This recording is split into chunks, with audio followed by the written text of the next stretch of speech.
Kodėl piktadariams dažnai pavyksta išsisukti nenubaustiems? Juk beveik kasdien stebėdami pasaulį, matome skausmą, neteisybę, išnaudojimą, prievartą ir kitas neigiamas žmonių veiklos pasekmes. Žinoma, taip pat matome ir daug gėrio, bet atrodo, kad tas gėris neatsveria blogio, kurį sukėlusiems piktadariams dažniausiai pavyksta išsisukti nuo atsakomybės. Kai kurie mano, kad jų atpirkimo valanda jau artėja, galbūt jie ateis pasiekus pomirtinį lygmenį. Kiti tiki karmos dėsniu ir sako, kad jiems vis tiek bus atlyginta. Bet mes juk gyvename čia ir dabar. Nejaugi turime visą tai kęsti ir gyventi taikstydamiesi su visa ta neteisybė pasaulyje? Kodėl blogiečiai lieka nenubausti ir jiems leidžiama toliau daryti savo piktus darbus? Atsakymas į šį klausimą yra labai paprastas, bet ne visiems suprantamas. Kad galėtume suprasti, kodėl pasaulyje tariamai klesti neteisybė, pirmiausia privalome suprasti, kaip veikia šis pasaulis.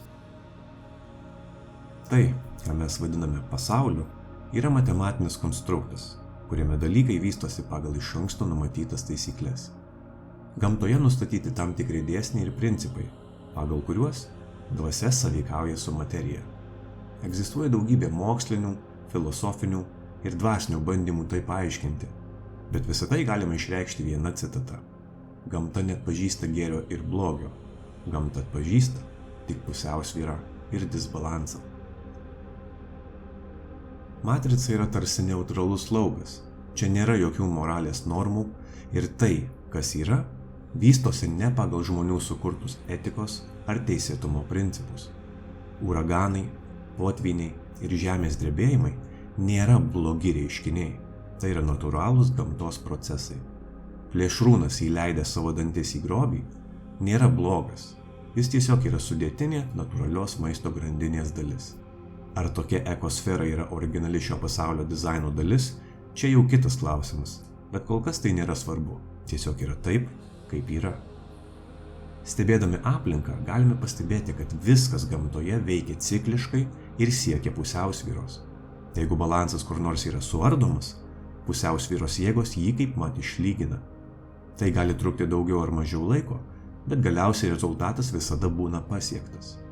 Kadangi žmogus taip pat yra gamtos dalis, jo vystymosi raida irgi yra pusiausvyros jėgų kontrolėje. Jeigu pažvelgtume į savo gyvenimą, pamatytume, kad įvykiai klostosi cikliškai. Eilinio žmogaus gyvenimas primena viršūnių ir nuosmukių skalę. Jeigu savo gyvenime veikiame sąmoningai, tai yra suvokdami dabartį ir mokėdami joje būti, tuomet ryšys su mūsų supančiu pasauliu ir jį valdančiomis jėgomis tampa kur kas labiau apčiuopiamas. Tikriausiai ne vienas iš jūsų esate susidūrę su tokiais fenomenais kaip atsitiktinumai, sutapimai, sinchronai, dežavų jausmas ir kitos anomalijos. Tokie reiškiniai yra ženklai, kuriuos pastebėję ir tinkamai atpažinę, mes galime sustiprinti savo intuiciją, kas savo ruožtu sustiprina patį ryšį su šaltiniu.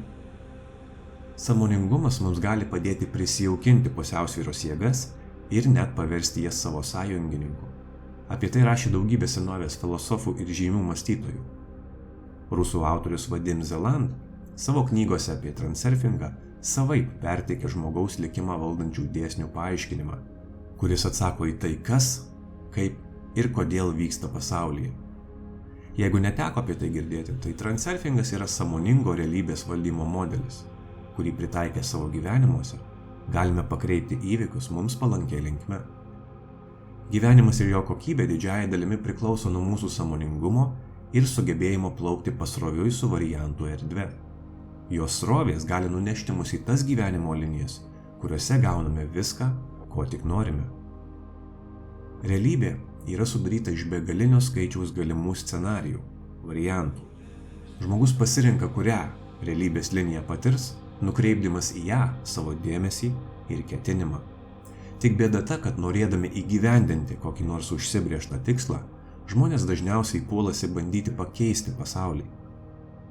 Transurfingo mokymuose aiškinama, kad bet koks bandymas pakeisti pasaulį ar kovojimas su juo variantų erdvėje sukuria perteklinio reikšmingumo potencialą. Šis potencialas prišaukia destruktyvias švytuoklės, kurios minta mūsų emocijomis. Švytuoklė – tai energetinė informacinė struktūra. Kovojimas su ja tik dar labiau sustiprina konfliktus ir problemas. Jos įtraukia žmogų į nepalankės gyvenimo situacijas ir žlugdo visas pastangas judant link tikslo.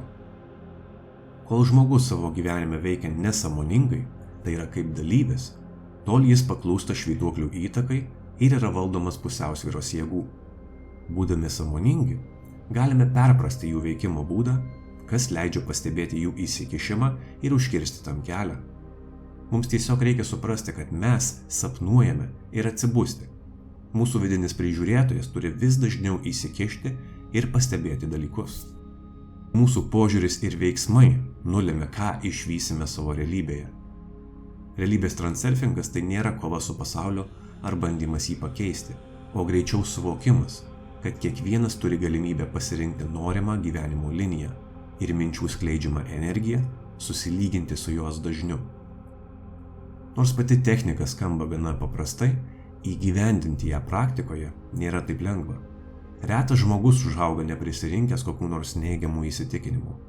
Mūsų realybės suvokimas ir identitetas yra suformuojami dar labai ankstyvoje vaikystėje. Augant, aplinka tuos įsitikinimus užtvirtina, o bėgant metams jie sustiprėja ir virsta programa.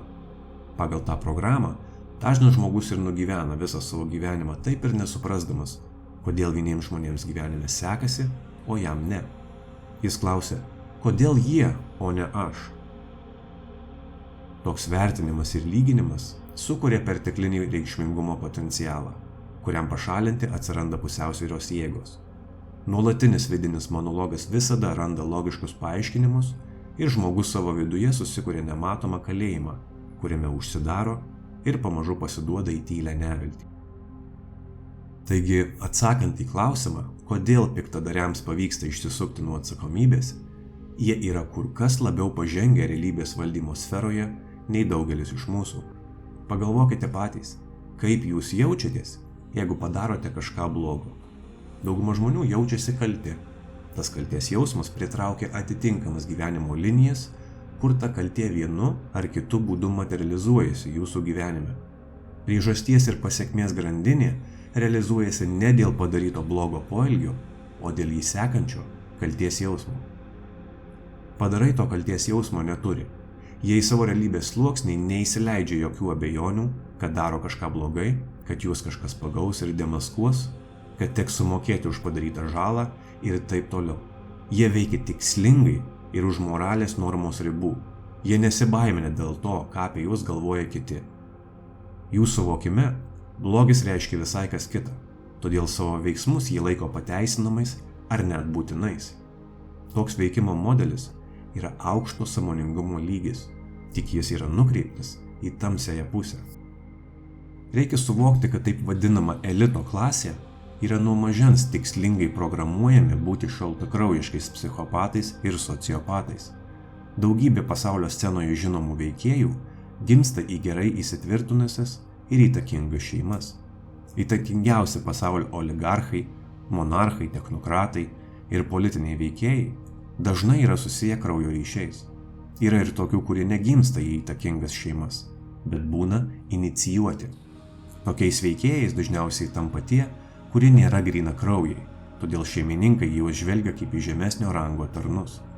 Jie turi savo paskirtį ir jiems taip pat leidžiame pasidžiaugti savo įtaką ir padėtimi. Tiesa, tik ribotą laiką, kol galiausiai jų šeimininkai juos paaukoja viešai pažemindami, paversdami atpirkimo ožiu ar ritualinę kraujo auką.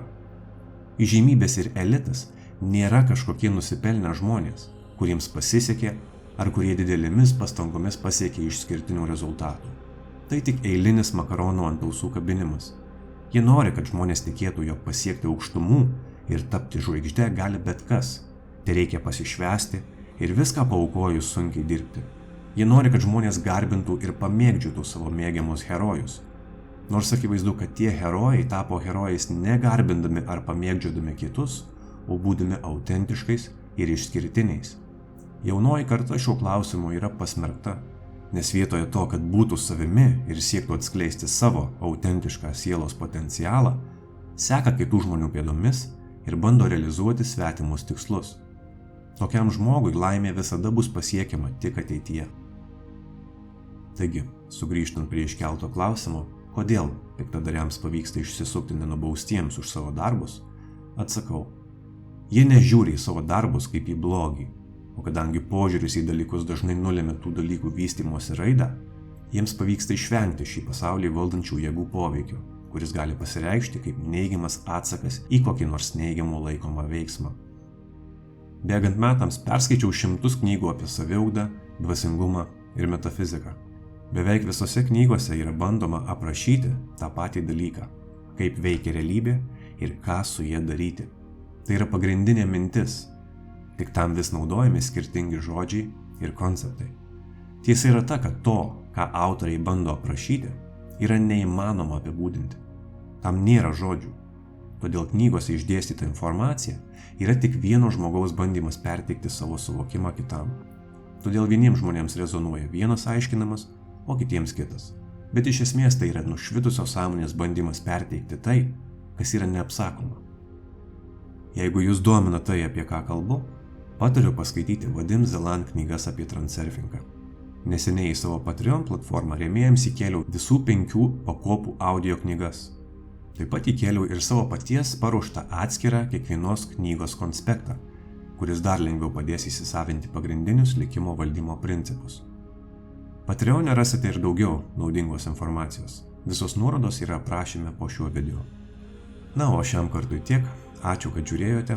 Šių vaizdo įrašų kūrybos ir video redagavimas užima nemažai laiko, todėl esu dėkingas jums visiems už paramą ir motyvaciją. Linkiu sėkmės valdant savo realybę.